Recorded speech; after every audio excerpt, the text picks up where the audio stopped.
One मंत्री राकेश पठानिया के बयान से तिलमिलाए कांग्रेस के राष्ट्रीय सचिव एवं पूर्व मंत्री सुधीर शर्मा ने पलटवार किया है। उन्होंने कहा कि ऐसे मंत्री उन्होंने कई देखे हैं। मंत्री उनकी फिक्र छोड़कर अपनी फिक्र करें, अब उनके उतरने का समय है। उन्होंने कहा कि वह आने वाले दिनों में बताएंगे कि वन मंत्री जंगलों की कितनी रक्षा कर रहे हैं। कांग्रेस नेता सुधीर शर्मा ने कहा कि वन मंत्री क्या करते हैं, क्या नहीं करते हैं, कितने वनों की रक्षा करते हैं, ये थोड़े दिनों बाद बताया जाएगा।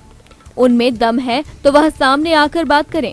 जनमंच से पीने के पानी व स्वास्थ्य संबंधी मामले हटाने पर कांग्रेस नेता ने कहा कि जनमंच पर क्या सिलेक्टिव मुद्दों पर ही बात करनी है।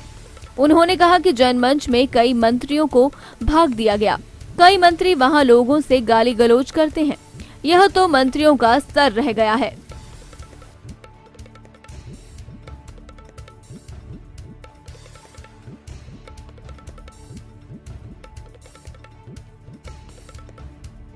देखिए, वन मंत्री जो हैं वो क्या करते हैं, क्या नहीं करते हैं, और वनों की कितनी रक्षा कर रहे हैं और क्या उनके विभाग में हो रहा है, ये थोड़े दिनों बाद मैं बताऊंगा।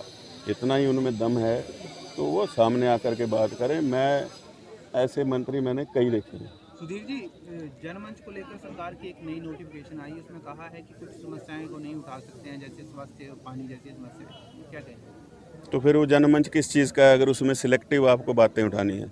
इनके मंत्री जो हैं ये कई जगह तो उनको जनमंच से भगा दिया गया, कई जगह पर वो लोगों के साथ गाली गलौज करने लग पड़े। ये तो मंत्रियों का स्तर रह गया है इस प्रदेश के अंदर, और इनको पता ही नहीं होता है कि मेरे विभाग में क्या चल रहा है। और ये पहली बार है कि किसी प्रदेश में ऐसी सरकार आई हो जिसके अंदर की सरकार के अंदर जो बैठे हुए लोग हैं उन्होंने अधिकारियों के साथ जो है वो महीना बांध रखा है। आरोप है मेरा इनके ऊपर। ये सुधीर जी, क्या मान लिया जाए कि आप सीधे सीधे वन मंत्री राकेश पठानिया को धमकी दे रहे हैं? मैं धमकी नहीं देता, धमकी तो कमज़ोर लोग देते हैं। मैं उनको सिर्फ इशारा कर रहा हूँ कि ये समय की बात होती है और समय थोड़ा ही बचा है, उसमें अपना ध्यान रखें, मेरी फिक्र छोड़ दें। हम तो घर पे बैठे हैं, आप सत्ता में हैं, और वापसी का रास्ता जो है वो बड़ा मुश्किल है। उस वापसी के रास्ते पे जब वो उतर रहे होंगे और हम चढ़ रहे होंगे तो मैं एक बार मिलना ज़रूर चाहूँगा। ठीक है सर, थैंक यू। देखिए, तीनों बिल वापस हुए हैं, अभी उसकी घोषणा हुई है आधिकारिक रूप पर।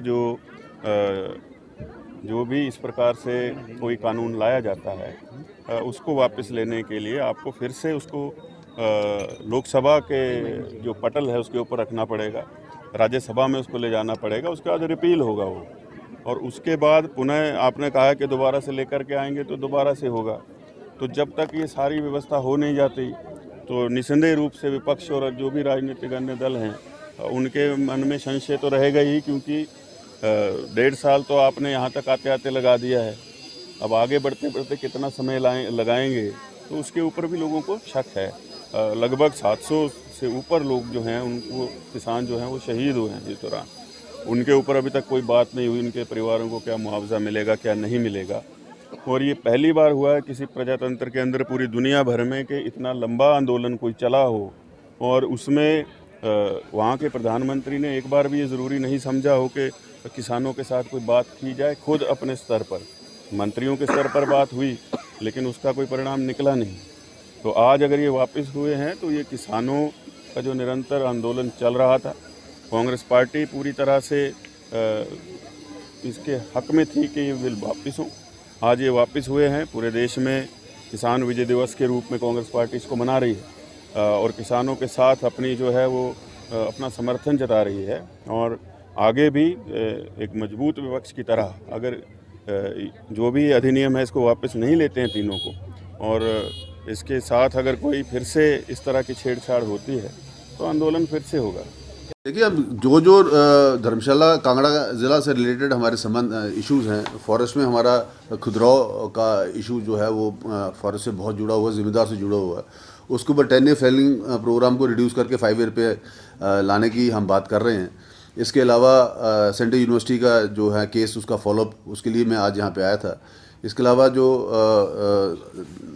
एडमिनिस्ट्रेशन साथ बैठ के कांगड़ा एयरपोर्ट के एक्सपेंशन के को लेकर सीएम साहब ने निर्देश दिए थे कि उसके बारे में हम विस्तार से जो उसकी रूपरेखा तैयार करके दिल्ली चलें, उसके लिए भी आज हमारी बैठक हुई है और आगे एक बैठक और होने वाली है। और इसी तरीके से लेके म्यूनसिपल कॉरपोरेशन के कुछ इश्यूज़ हैं, उसके लिए आज हमने बैठना है।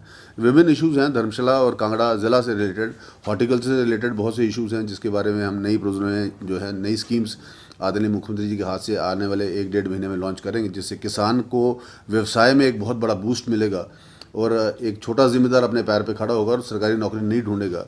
ऐसे बहुत से यूनिट्स हैं जो हमने इसमें ऐड किए हैं, उसकी समीक्षा भी ले रहा हूँ और उसकी बैठकें भी कर रहा हूँ। मुझे लगता है कांगड़ा के किस मुद्दे की अनदेखी की ये बात करते हैं, जरा मुझे कोई मुद्दे बताओ तो सही। आगे मुझे भी ये समझ लगती है आज तक कि किन मुद्दों की बात करते हैं, कि किन मुद्दों पे अनदेखी हो रही है। मुझे नहीं लगता कांगड़ा के किसी मुद्दे पे भी अनदेखी हो रही है। हम इतना बड़ा काम आम पे कर रहे हैं, इतना बड़ा काम हम एक्सपेंशन पे कर रहे हैं, इतना बड़ा काम हम सेंट्रल यूनिवर्सिटी पे कर रहे हैं, इतना बड़ा काम हॉर्टिकल्चर के ऊपर कर रहे हैं, इतना बड़ा काम हम खुदराव जिम्मेदार के साथ कर रहे हैं। इन्होंने क्या किया 5 साल जब इनकी सरकार थी, जब इनके यहाँ पे मंत्री थे, संतरी थे, इन्होंने क्या यहाँ पे कांगड़ा के लिए कोई बताएं कोई विशेष प्रोजेक्ट जो ये लेकर आए और हमने यहाँ से भगा दिया हो।